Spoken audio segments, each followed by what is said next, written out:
Labrīt, rīts jau kļūst arvien siltāks un dienā gaisa temperatūra paaugstināsies līdz +20, +26 grādiem. Un, lai arī diena būs lielākoties saulaina, ir jārēķinās, ka šur tur pa kādai lietas pilē tomēr nopilēs, bet Rīgā diena sausa un arī silta, un vasarīgs siltums turpināsies vēl labu laiciņu, bet brīvdienās gan lietussargs noderēs.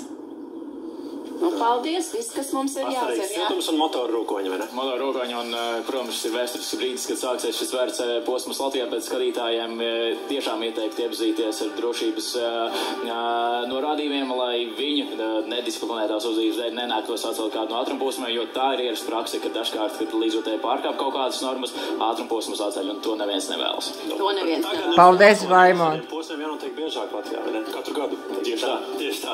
Tieši tā. Baudām, jā. Bet baudām šo skaisto dienu noteikti. Tā. Visu labu. Līdz rītām.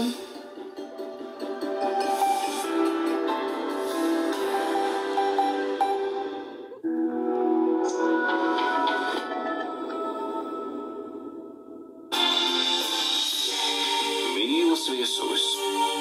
Es gribu beidzot salikt pārtinamo kumodi. Un vēl pietrūks tik daudz lietu. Mitrās salvetes, mums nav bēbīša pūtera. Un aizsarkrēms arī ir ļoti svarīgs. Tēt, ja nu, es visu esmu pārpratusi. Ja nevajag kaunēties no savām jūtām, tas ir drosmīgi.